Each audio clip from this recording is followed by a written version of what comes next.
Hellcat.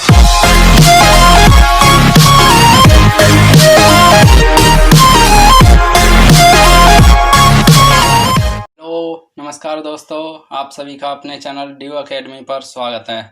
तो चलिए, आज का हमारा कॉन्सेप्ट है कि due to and because of में क्या अंतर होता है। तो इस कॉन्सेप्ट को हम जड़ तक जाएंगे और इनमें क्या डिफरेंस होता है ये आज हम सीखेंगे। तो ये क्लास देखने के बाद आपको कभी due to and because of के डिफरेंस को लेकर कभी कोई परेशानी नहीं होगी। तो आप ये क्लास मेरे साथ एंड तक देखिएगा, जिससे आपको ये कंसेप्ट अच्छी तरह समझ आ जाएगा। तो वीडियो स्टार्ट करने से पहले मैं आपको बता दूं कि यदि आप हमारे चैनल पर नए हैं तो हमारे चैनल को सब्सक्राइब कर लीजिएगा एंड बेल आइकन को प्रेस कर लीजिएगा, जिससे हमारी क्लासेस के नोटिफिकेशन आपको प्राप्त हो जाएंगे। तो चलिए आज की क्लास स्टार्ट करते हैं।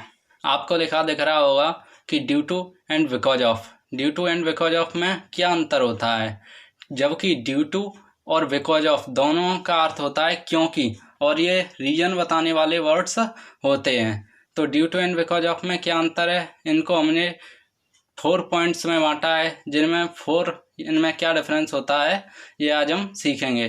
तो इनमें नंबर फर्स्ट डिफरेंस ये है, ड्यू टू एक एडजेक्टिव की तरह कार्य करता है, यानी कि ड्यू टू वर्ड्स जो है वो एक एडजेक्टिव है, ना कि नाउन एंड एडवर्ब। और बिकॉज ऑफ, अब बिकॉज ऑफ कौन सा वर्ड्स है? बिकॉज ऑफ अपने आप में एक एडवर्ब है, जैसा कि लिखा है because of is an adverb, यानी कि बिकॉज ऑफ एक एडवर्ब होता है। सेकंड डिफरेंस इन दोनों में यह है कि due to noun and pronoun की विशेषता बताता है, क्योंकि ड्यू टू एक एडजेक्टिव है तो ये नाउन और प्रोनाउन की विशेषता ही बताएगा, इसलिए ये ड्यू टू नाउन और प्रोनाउन की विशेषता बताता है। सेकंड पॉइंट है because of verb, adjective and adverb की विशेषता बताता है, क्योंकि यह एडवर्ब की तरह कार्य करता है। जैसा कि हम जानते हैं कि adverb verb, adjective and adverb की विशेषता बताते हैं, इसलिए ये वर्ड भी एडवर्ब, एडजेक्टिव एंड वर्ब की विशेषता बताते हैं।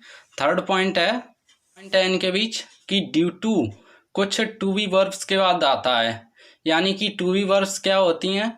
टू बी वर्ब वो वर्ब होती हैं जैसे इज, एम, आर, वाज, वर, ये सारी पांचों वर्ब्स टू बी वर्ब होती हैं और ड्यू टू इनके साथ आता है।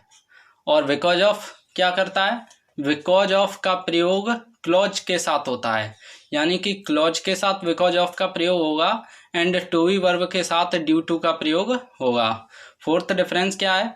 फोर्थ डिफरेंस है ड्यू टू को कॉज्ड बाई से रिप्लेस कर सकते हैं, यानी कि ड्यू टू की जगह यदि हम कॉज्ड बाई का प्रयोग करना चाहें तो हम कर सकते हैं।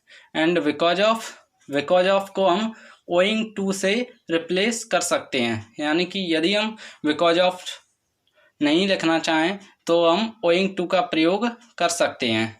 तो ये चारों डिफरेंस आपने पढ़ लिए। अब हम सीखेंगे कुछ एग्जाम्पल्स, जिनसे हमें इन एग्जाम्पल्स को अच्छी तरह से समझ पाएंगे और उनका यूज भी कर पाएंगे। तो चलिए एग्जाम्पल से स्टार्ट करते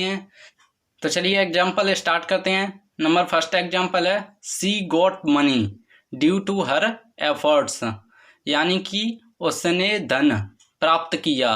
ड्यू टू यानी कि किस कारण से? हर एफर्ट्स यानी कि अपने एफर्ट्स से। अब यहाँ पे बात हो रही है मनी की, यानी कि उसने मनी कैसे प्राप्त किया।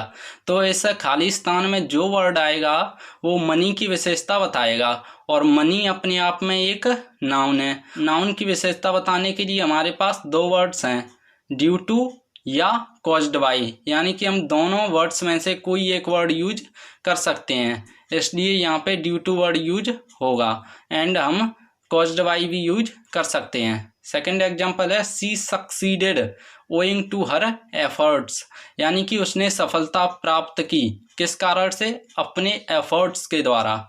अब यहाँ पे जो खाली स्थान में वर्ड आएगा वो सक्सीडेड की विशेषता बताएगा, यानी कि उसने सफलता किस प्रकार से प्राप्त की। तो यहाँ पे विशेषता बताने वाला वर्ड जो आएगा वो सक्सीड की विशेषता बताएगा, और सक्सीड अपने आप में एक वर्ब है। तो वर्ब की विशेषता बताने के लिए हमारे पास 2 वर्ड्स हैं, या तो हम यूज कर सकते हैं बिकॉज ऑफ या यूज कर सकते हैं ओइंग टू। तो हमने यहाँ पे ओइंग टू यूज किया है, आप बिकॉज ऑफ भी यूज कर सकते हैं। थर्ड एग्जाम्पल है the office lifted owing to its perfect workers, यानी कि ऑफिस उठी यानी कि ऊंची उठी किस कारण से, अपने परफेक्ट वर्कर्स के द्वारा। तो यहाँ पे जो ओइंग टू वर्ड्स आया है वो विशेषता बताएगा किसकी, लिफ्टेड की। क्यों बताएगा, क्योंकि कंपनी की बात हो रही है कि कंपनी किस प्रकार से उठी। तो यहाँ लिफ्ट की विशेषता बताने के लिए यहाँ पे वर्ड इस खाली स्थान में आएगा। तो लिफ्ट एक वर्ब है, तो वर्ब की विशेषता बताने के लिए हमारे पास दो वर्ड्स होते हैं, या ओइंग टू या बिकॉज ऑफ। तो हमने यहाँ पे ओइंग टू यूज किया है और यहाँ पे बिकॉज ऑफ भी यूज हो सकता है। फोर्थ एग्जाम्पल है I was late for work because of the snow storm, यानी कि मैं लेट था, फॉर वर्क यानी कि काम के लिए, बिकॉज ऑफ किस कारण से, स्नो स्टॉर्म यानी कि बर्फीले तूफान की वजह से। तो यहाँ पे जो इस खाली स्थान में वर्ड आएगा वो विशेषता बताएगा लेट होने की, क्योंकि यहाँ लेट हुआ है किस कारण से। तो यहाँ विशेषता बताने के लिए लेट की विशेषता बताई जाएगी। तो लेट अपने आप में एक वर्ब है, तो लेट अप जिस वजह से यहाँ पे बिकॉज ऑफ यूज होगा। फिफ्थ एग्जाम्पल है my fitness is due to regular exercise, यानी कि मेरी फिटनेस है किस वजह से, ड्यू टू रेगुलर एक्सरसाइज यानी कि रेगुलर एक्सरसाइज की वजह से। तो ड्यू टू यहाँ पे किस वर्ड्स के, तो ड्यू टू यहाँ पे किस वर्ड्स के साथ आया है, इज, यानी कि टू वी वर्ब के साथ आया है। तो टू वी वर्ब के साथ कौन सा वर्ड यूज होता है, ड्यू टू या कॉज्ड बाई, यानी कि हम दोनों वर्ड्स में से कोई एक वर्ड्स यूज कर सकते हैं। तो यहाँ पे ड्यू टू यूज किया गया है। तो इज, एम, आर ये टू वी वर्ब के साथ हमेशा कॉज्ड बाई या ड्यू टू वर्ड्स आएंगे। मैं आशा करता हूँ कि आपको यह क्लास समझ आई होगी और due to and because of का डिफरेंस आपको समझ आ गया होगा। तो चलिए आज की क्लास यहीं पे समाप्त करते हैं, फिर मिलेंगे एक और नए कंसेप्ट के साथ। यदि आप हमारे चैनल पर नए हैं तो हमारे चैनल को सब्सक्राइब कर लीजिएगा, जिससे हमारी क्लासेस के नोटिफिकेशन आपको प्राप्त हो जाएंगे और आप हमारी एक भी क्लास मिस नहीं कर पाएंगे। और यदि वीडियो अच्छी लगी तो लाइक कीजिएगा एंड कमेंट में बताइएगा कि वीडियो कैसी लगी, और इसे अपने भाइयों बहनों के साथ शेयर कीजिएगा। तब तक के लिए धन्यवाद।